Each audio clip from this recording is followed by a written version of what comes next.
This is RTV6 News at 11, working for you.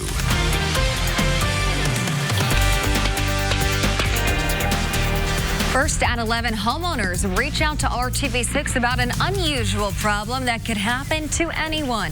Good evening, I'm Amanda Starantino. And I'm Mark Mullins. Turkey vultures are swarming a neighborhood in Greenwood. It's not an issue that would be handled by wildlife officials, so what are neighbors to do? RTV6's Graham Hunter is getting answers tonight.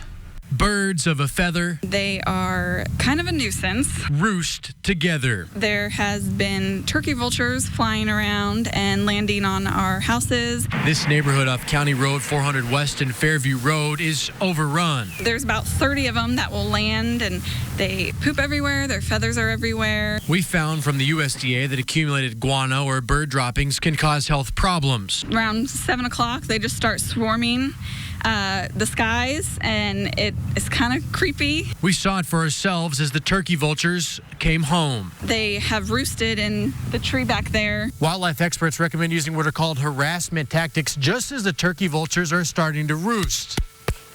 It involves making loud noises like clapping to try and scare them away. They just keep inching themselves closer to us. As other neighbors have used tactics to drive the birds away from their homes, they've gotten closer to winklers. When I see them, I chase them down and I smack these together. And the noise and the echo usually scares them. Some neighbors have used firecrackers and cap guns to scare them off. All Things DNR recommends. An expert says you can scare them off with a hose and says whatever you do, consistency is key. And you've got to scare them away every night to drive them away. I'm not too concerned. I just hope they don't damage the roof to an extent like a hailstorm. Mike Poole said he found possible damage done by the birds. If turkey vultures don't leave and start damaging property, they can be killed, but you have to apply for both state and federal permits and demonstrate that you've exhausted all efforts to scare them away. If I do take a gander at them on a Saturday morning, I may try a hose. I don't know. I've not, it hasn't come to that yet, but that's a possibility. Now these neighborly birds of a feather will have to harass together. Reporting from Greenwood, Graham Hunter, RTV6. A Department of Natural Resources spokeswoman says they prefer people not kill turkey vultures, but instead scare them away. She also suggests putting wire mesh on your roof to get rid of the vultures because they don't like roosting on that. If you have a problem and feel like you have nowhere else to turn, contact us at workingforyou@rtv6.com. Now to a live look at the One America building in downtown Indianapolis. You can see the flags waving thanks to a steady breeze out there. Storm Team 6 Chief Meteorologist Kevin Gregory joins us now, tracking some changes. Kevin. And it's still a comfortable breeze. We made it up to 78 today in Indianapolis. Temperatures were in the 80s to the west. 24 hours where temperatures will stay relatively mild after another comfortable night. The humidity's low, 56. The overnight temperature, we're already on our way. Temperatures generally now in the mid-60s, so we've got another 10 degrees to drop. That's where we started the morning dry. The rain is a state away now, but it won't arrive here until probably tomorrow night. 75 at noon. Afternoon high temperature of 78 degrees with just a 30% chance for rain.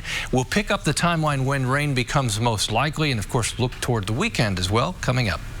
New at 11, investigators say a 63-year-old man died tonight while trying to put out a fire at a home he was visiting. Firefighters were called to the house on Kitley Avenue, northwest of 38th and Shadeland around 8:30. Right now, the cause of the fire is unclear, but it happened in a garage. In a toxic environment, especially a garage like that, if there was enough of a buildup of smoke and he kept going back and forth to breathe in that smoke, it could have very well rendered him unconscious, and then at that point, he's not going to evacuate on his own. 3 people have died in fires this week. All of the victims were between the ages of 50 and 70. Also to new tonight, a man found guilty of child molesting is off the streets 3 months after he disappeared. A Rush County jury convicted Jefferson Griffin on several counts in early March, but he was not around to hear the verdict. Griffin left the courthouse during the deliberations. Investigators say they found him today in West Virginia, where he was taken into custody. An Indianapolis woman is sharing a warning for you as her plans to put in a new concrete driveway are still sitting at a standstill. I've learned that to do research, really do my research before I give anybody my money. Last month, Marcia Johnson hired William Presley Jr. concrete and masonry work out of Anderson to replace her driveway. She paid a $7,500 deposit. The job was supposed to be done in May, and as you can see, it is not. Marcia says she lost faith in the contractor, especially since the project damaged her neighbor's driveway. RTV6 talked to Presley. He says that he had equipment issues and wants to finish the job. We took that offer to Marcia.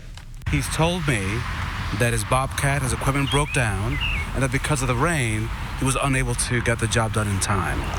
Will you keep him on the job? No. Because? Because I don't feel he has the expertise to complete this job correctly. I don't want a job done and then I have to tear it up or pay someone else to repair what's not done correctly. Presley Jr. tells RTV6 he can repay Miss Johnson her money in installments. Marcia says in the future she will not give a contractor so much money for a deposit. She encourages you to do the same. College Avenue is scheduled to be closed near Broad Ripple tomorrow for work related to the Red Line. Now, construction for the project has been underway for months. In the past week or so, you may have been detoured to residential roads because of closures. The extra traffic has some neighbors concerned about safety. People are going downtown to work. People are coming up north. And an intersection that gets, I think, over 20,000 cars a day is completely blocked off in both directions. We were hoping that there'd be some more of a presence on the side streets to make sure that people don't just cut through the neighborhood at high speeds and run stop signs. Tomorrow, crews will install the final bus pads for a Red Line station, and Thursday, repaving is scheduled to start between 38th and 66th Streets. All that work is weather permitting. And road damage on the southwest side is scheduled for repair after RTV6 got involved. Michael Denny reached out to us for help, saying a large pothole on East North County Line Road near Slide Off Road has been an issue for 6 years. He says the road gets patched, but the asphalt always wears away, leaving it crumbling. The main concern is that I think it's dangerous. I watched a truck slam through this pothole not knowing it was as deep and as wide as it was, and actually come into my side of the road a little bit before they got back control. After our questions, the Department of Public Works sent its operations team out to the area and says the damage is now scheduled for repairs. We will continue to follow up until that happens. 2 neighborhoods on the Far East Side are a little cleaner tonight thanks to volunteers with the health department. They picked up trash in the area surrounding 2 safe syringe sites. Those locations are near Brookside Community Church on North Olney Street and the Damien Center on North Arsenal Avenue. The Safe Syringe program is a needle exchange. The City County Council approved it in response to a drastic increase in hepatitis C cases and a potential surge in HIV cases. Organizers say the cleanup is a way to support the communities that have welcomed the program. We're primarily out to pick up trash. All the syringe service programs in Indiana do community cleanups. It's very rare that you actually find a syringe discarded. You can find the Safe Syringe mobile unit at the Damien Center on Wednesday afternoons from 2 to 6 and at Brookside Community Church on Fridays from 11 to 3. CBD-infused products are getting more mainstream. They'll soon be sold at your local Kroger. The company plans to sell CBD lotions, balms, oils, and other items in 17 different states. A spokesperson for Kroger says the products will be available in 81 of their Indiana stores. Any store with a pharmacy will likely sell CBD. The products are growing in popularity after the legislature passed a bill last year allowing the sale and use of cannabis-derived CBD. The new leader of the Indianapolis Housing Agency says he is committed to a brighter future for the organization and the people it serves. Today marks 100 days of John Hall's tenure as executive director of IHA. He spoke today to give an update on the status of the agency. Hall says employees are working long hours to address multiple concerns impacting families who need housing. And he took the time to share some accomplishments that have been made already, including one issue uncovered by Call 6 Investigates. We have addressed the non-functional cameras that we've had on properties. There were more than 70 when I arrived, and currently we have accuracy and operational of 98% functionality of our cameras across our portfolio of 15 properties. Last year, Call 6 exposed internal agency documents that detailed a long list of broken cameras, and nothing was done. Hall also announced IHA has 1,000 vouchers for people to use to find affordable housing. The goal is to start the application process next month and have leases ready by the end of December. Happening tomorrow, an historic groundbreaking in Noblesville. Construction will start on a mixed-use development project between 8th and 9th Streets off Maple Avenue. The apartments will be the first located downtown in more than a century. The project, called the Levinson, will also include a parking garage and space for retail businesses or offices. A new K9 team in Kokomo will start training next month as the police department says goodbye to a four-legged officer. K9 Max will retire today. The 8-year-old was a dual-purpose K9 trained in apprehensions and narcotics detection. Now he'll spend his retirement years with his police partner and his family. The department will interview potential new K9 handlers this month. The officer will then select a new K9 from a kennel in Denver, Indiana. The job market is getting more competitive for employers, and workers are reaping the benefits, literally. Ahead in hiring Hoosiers, the new perks some companies are offering to attract employees. Shameful. It's an embarrassment to the country, and it is a stain on this institution. Congress called out. High-profile testimony on Capitol Hill shines a light on a lack of funding for a program that supports 9/11 first responders. You're watching RTV6 News at 11. I'll be right back. Where more means more. This is RTV6 News at 11, working for you. Behind me, a filled room of 9/11 first responders. And in front of me, a nearly empty Congress. An emotional congressional hearing on Capitol Hill. Comedian Jon Stewart, along with 911 first responders, are demanding Congress keep its promise to permanently pay for a victim compensation fund. ABC's Danya Backus has the latest. But it's not. Holding back tears, but not emotion. Your indifference costs these men and women their most valuable commodity, time. It's the one thing they're running out of. Comedian Jon Stewart ripping into Congress for not fully funding a program to support sick and dying 9/11 first responders. The September 11th Victim Compensation Fund is set to run out of money in December of 2020, and future payouts are set to be cut by as much as 70%. Luis Alvarez is facing his 69th chemotherapy treatment. We are all worried about our children and spouses and our families if we are not here. You all said you would never forget. Well, I'm here to make sure that you don't. Stewart, a longtime advocate for 9/11 responders, angrily calling out lawmakers for failing to attend the hearing on a bill that would ensure the fund can pay benefits for the next 70 years. Sick and dying, they brought themselves down here to speak to no one. It's shameful. It's an embarrassment to the country. The hearing was held in the full committee room for the Judiciary Committee of 41 members, but this was a subcommittee hearing. 12 of 14 members of that subcommittee showed up. For John, it was a metaphor for a broken system. They responded in 5 seconds. They did their jobs with courage, grace, tenacity, humility. 18 years later, do yours. Danya Backus, ABC News, Los Angeles. And the Democratic presidential hopeful from Indiana focused on his home state today. South Bend Mayor Pete Buttigieg took part in a foreign relations discussion at the IU campus in Bloomington.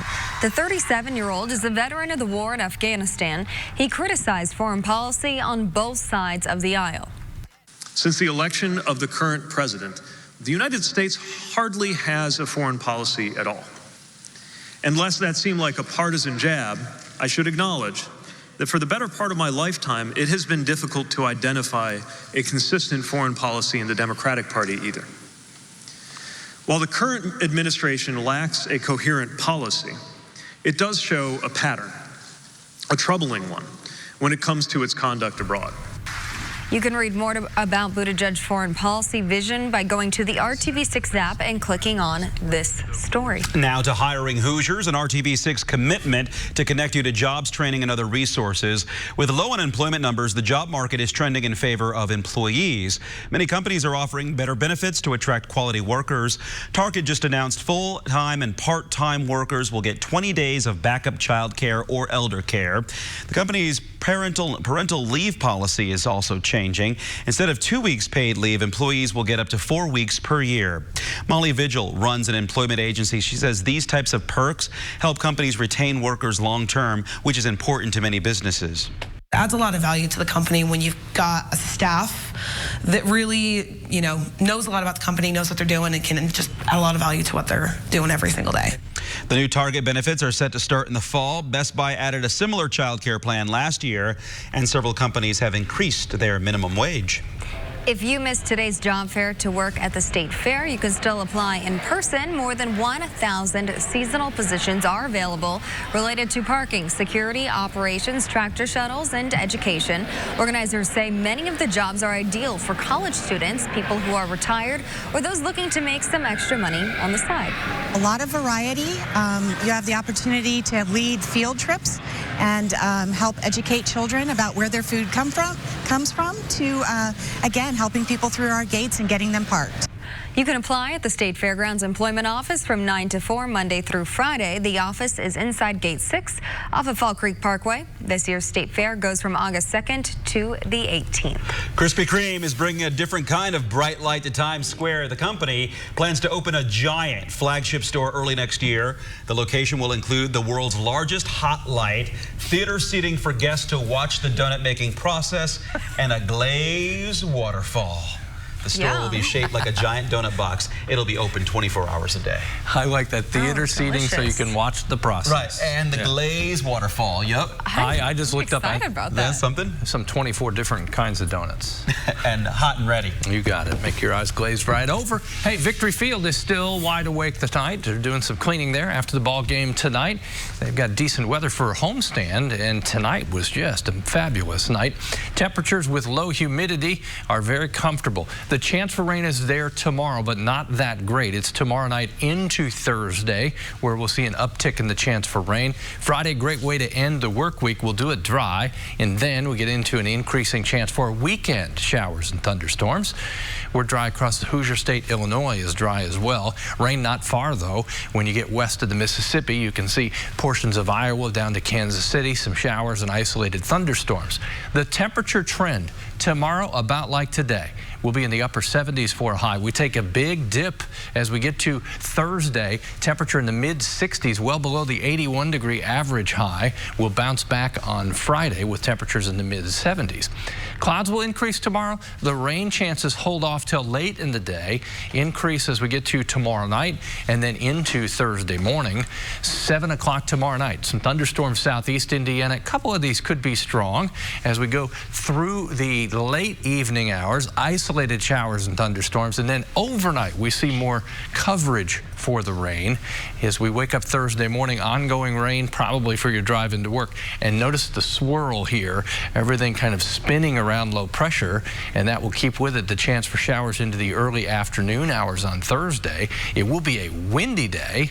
Late in the day, you'll begin to see some clearing off to the north and west, and the wind 20 to maybe 30 miles per hour out of a much cooler direction. That wind out of the northwest will start driving the temperature down, or not letting it warm up, be another way to put it, in the 60s for highs, well off the mark for this time of year. And of course, we've got Strawberry Fest on Monument Circle. You'll find a dry spot to eat some, I'm sure. Thursday temperatures in the mid 60s as we get to Friday, a great day to end the work week, 75, partly to mostly sunny. Into the weekend, temperatures are back to around 80. Specifically, our rain chances, I think, will be highest Saturday night and on Sunday. About a 70% chance for showers and thunderstorms.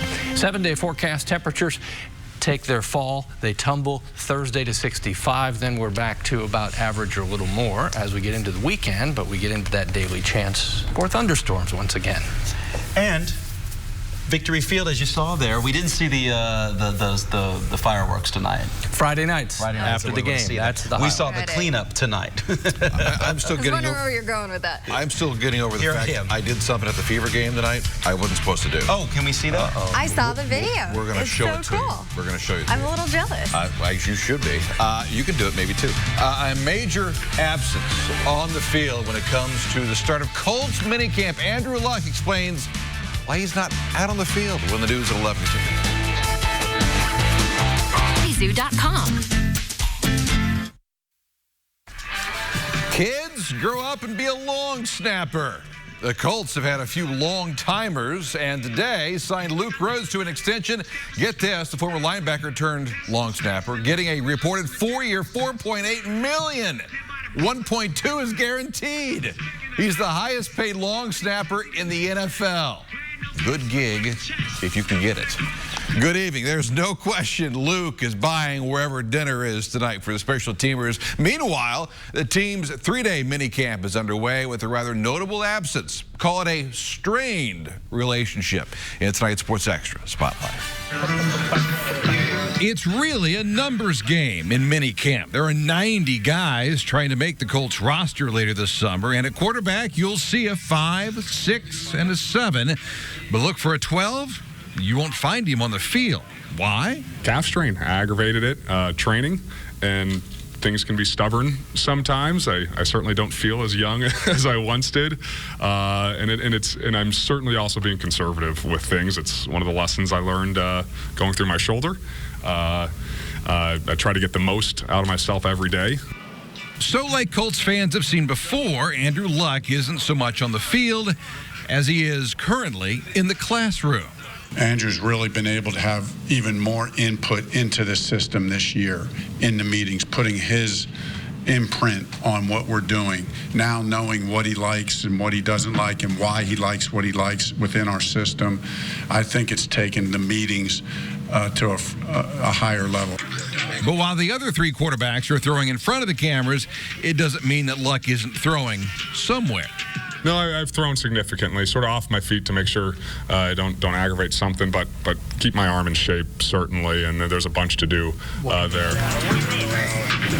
So while the music blares and the work by most of the other 89 players continue, the feel is don't worry about Luck.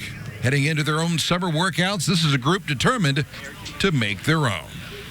He'll have a plan. We've already talked about it a little bit, what that's going to be. I dealt with injuries in the past. I think we're on a very, very good page, and I'll be ready for training camp and the early report date. And maybe a new hat, perhaps, in the offseason for Andrew. Camp wraps up Thursday. The team will have several weeks off before training camp starts up in Westfield in late July. All right, finally, WNBA tonight. Good time to be at the Fieldhouse. Had to check out the Fever's Family Fun Zone and the Giant Slide. The kids didn't mind some company. That's 4-year-old Cole. Just met him. All right, here we go. Big drop. And it's fast. We have a replay. Don't try this at home. I am a professional. Fever hosting the defending WNBA champion Seattle Storm tonight. Look at Candace Dupree. Nice little spin move. She had 10. Seattle answered with a game-high 26 from Natasha Howard. Fever led by 1 with just 30 ticks left, but Seattle closed it out with free throws. They win at 84-82. Fever fall to 3-3. They are at Dallas Thursday night. I have to say I'm impressed. 14 and under. That was the restriction for anyone to go down the slide. Oh, my gosh. I just walked right up. And who knew you could floss? 4-year-old Cole helped me out. Want me to? Yeah, do it. No? Yeah. No. Oh, my back. We're back. We got to work on I just pulled something.